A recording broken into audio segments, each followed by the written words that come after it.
আলু রপ্তানিতে না। আলু ব্যবসায়ী ও হিমঘর মালিকদের ডেকে সরকারি সিদ্ধান্ত স্পষ্ট জানিয়ে দিলেন জলপাইগুড়ি জেলা প্রশাসনের আধিকারিকরা। এদিন সকাল থেকেই জলপাইগুড়ি জেলার প্রতিটি হিমঘরে বসছে নজরদারি। আলু পাচার রুখতে জাতীয় রাজ্য সড়কে নজরদারি চালাবেন পুলিশ কর্মীরা।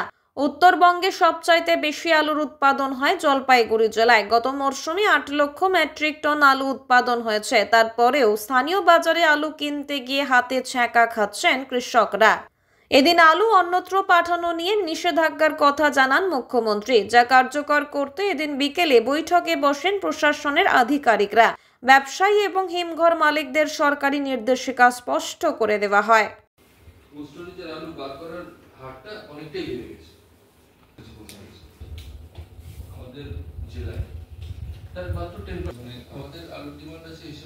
আমরা এখন কথা বলছিলাম জলপাইগুড়ি হিমঘর মালিক সংগঠনের জলপাইগুড়ি কোঅর্ডিনেটর কিশোর মালদিয়ার সঙ্গে। কিশোরবাবু, আজকে যে বৈঠকে কি সিদ্ধান্ত হলো এবং আপনারা কি বললেন?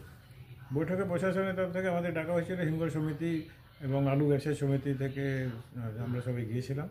আমাদের হিমঘর ব্যবসায়ী সমিতি তরফে আমরা সবাই বলেছি যে আমাদের তো এখন যে মাল আছে তাতে মোটামুটি যারা 10% মতো মাল আছে, তাতে অনেকটা কৃষকদের নিজেদের যারা পরে সিজনের জন্য ওই আলু বীজ হিসাবে ব্যবহার করে সেটা আছে।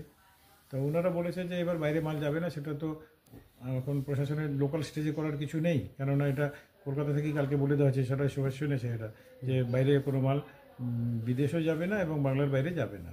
তো এটা তো সেটা ওরা মানতে বাধ্য, আমরাও যে সুনাগরিক হিসাবে আমাদের মানতে বাধ্য। আমরা তো এটাতে কোনো ইয়ে করতে পারি। আর আমরা হিমঘর মালিক তো আমরা কোনো মাল বাইরে পাঠানোর ব্যাপার নেই, আমাদের ভাড়ার ব্যাপার। মাল নিয়ে যায়, যারা কারা পাঠায় না পাঠায় সেটা তো আমাদের ব্যাপার না। তাহলে কী করবে প্রশাসন? প্রশাসন এখন মাল পাঠানোর ব্যাপারে আটকাবে, রাস্তাঘাটে আটকাবে, সেটা বলে দিয়েছে। যারা আলু ব্যাপারীদের ব্যবসায়ীদের বলেছে যে আপনারা বাইরে পাঠাবেন না, আমরা কিন্তু রাস্তায় মাল আটকে দেবো, আলু পচবে রাস্তায়, সেটা প্রশাসন থেকে বলে দিয়েছে। হিমঘরের নজরদারি বসবে।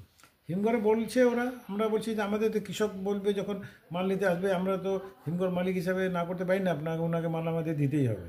এবার ওনারা বলছে কম দিতে, সেটা আমরা চেষ্টা করব। এবং আমাদের একটু হয়তো ল অ্যান্ড অর্ডার সিচুয়েশন হতে পারে, আমাকে মাল কেন দেবেন না সেটা তো আমরা বলেছি। তাতে এডিএম সাহেব বলছে যে আমরা সেক্ষেত্রে আমাদের নজরদারি বসাবো, ওখানে লোকজন থাকবে। ধন্যবাদ।